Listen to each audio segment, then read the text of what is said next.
सबसे पहले हम देखेंगे फैक्टराइजेशन मेथड क्या होता है। फैक्टराइजेशन मेथड से हम क्या करेंगे, रूट्स फाइंड करेंगे। किसकी वैल्यू फाइंड करनी है हमें, रूट्स की। तो सबसे पहले देखो फैक्टराइजेशन मेथड में क्या होता है। हमारे पास गिवन क्या होगा, क्वाड्रेटिक इक्वेशन। अगर समझो बात को, ये फैक्टराइजेशन मेथड एग्जांपल लेके भी समझेंगे हम। देखो एग्जांपल होगा आगे, एग्जांपल सॉल्व करेंगे।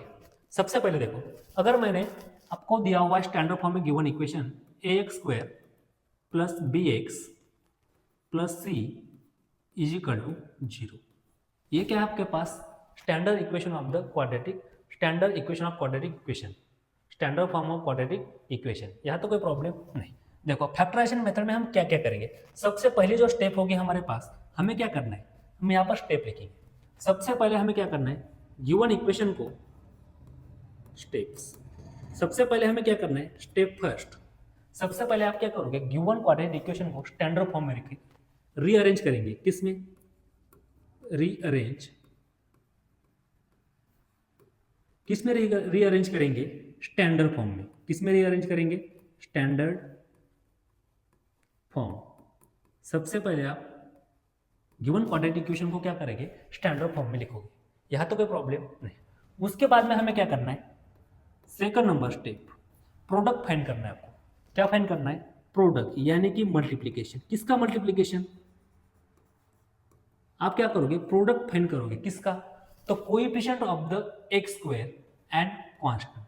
किसका प्रोडक्ट होगा, coefficient of the x square यानी कि ए एंड सी, यानी कि coefficient of the x square and constant, इन दोनों का आप क्या करोगे, प्रोडक्ट निकालोगे। यहां तो कोई प्रॉब्लम नहीं। उसके बाद में आपको क्या करना है, third number step, step third को क्या करोगे आप, फैक्टर निकालोगे। किसके, ए एंड सी के प्रोडक्ट के। क्या करना है हमें, फैक्टर फाइंड करना है। किसका फैक्टर फाइंड करना है, फैक्टराइज द प्रोडक्ट। फैक्टराइज यानी कि क्या करना है हमें, फाइंड द फैक्टर्स। किसके फैक्टर फाइंड करने हैं हमें, प्रोडक्ट के। समझो क्या क्या कहता है। सबसे पहले हमने क्या दिया, अगर कोई भी क्वाड्रेटिक इक्वेशन आपको गिवन दिया हुआ है, समझो कोई भी इक्वेशन दिया है, उसको सबसे पहले आप क्या करोगे, उसको आपको सबसे पहले क्या करना है, रीअरेंज करना है स्टैंडर्ड फॉर्म में। अगर स्टैंडर्ड फॉर्म में ऑलरेडी दिया हुआ है तो कुछ भी करने की जरूरत नहीं। अगर स्टैंडर्ड फॉर्म में दिया हुआ नहीं है, उस टाइम आप उसको क्या करेंगे, सबसे पहले स्टैंडर्ड फॉर्म में कन्वर्ट करोगे।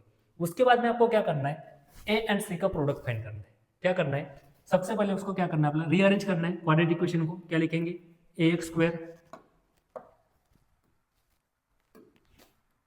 क्या करेंगे, a x square plus b x plus c is equal to क्या दिया हुआ है, 0। सेकंड स्टेप आप क्या करोगे, जब भी आप गिवन इक्वेशन को रीअरेंज करके स्टैंडर्ड फॉर्म में लिखोगे, उसके बाद में आपको क्या करना है, ए एंड सी का क्या करना है, प्रोडक्ट फाइंड करना है। ए एंड सी का क्या करोगे आप, प्रोडक्ट, यानी कि वो प्रोडक्ट क्या आएगा, ए इंटू सी। दोनों को क्या निकालोगे आप, प्रोडक्ट। उसके बाद में क्या करना है, इस प्रोडक्ट के आपको क्या करना है, फैक्टर निकालनी। देखो इस प्रोडक्ट के आपको क्या करना है,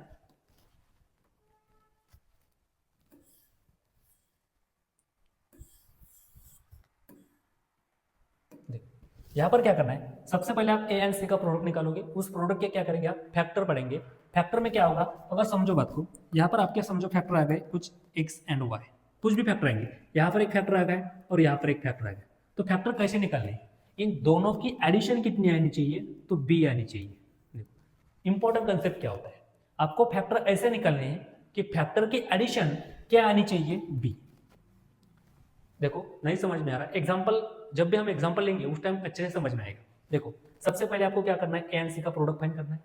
प्रोडक्ट निकालने के बाद उस प्रोडक्ट के क्या करना है, आपको फैक्टर फाइंड करने हैं। फैक्टर ऐसी तरीके से फाइंड करेंगे, उस फैक्टर की एडिशन कितनी आनी चाहिए, बी आनी चाहिए। यानी कि कौन से भी फैक्टर लेके चलेंगे क्या, नहीं, ऐसे वही पेयर लेंगे, फैक्टर की वही पेयर लेंगे जिस पेयर ये गिवन कंडीशन को क्या करती है, सेटिस्फाई। गिवन कंडीशन को सेटिस्फाई करती है, यानी कि ये फैक्टर की एडिशन कितनी आनी चाहिए, हमारे पास बी आनी चाहिए। यहाँ तो कोई प्रॉब्लम नहीं। उसके बाद में हम क्या करेंगे, नीचे लिखते जाएंगे और सॉल्व करेंगे। देखो एग्जांपल लेके समझेंगे।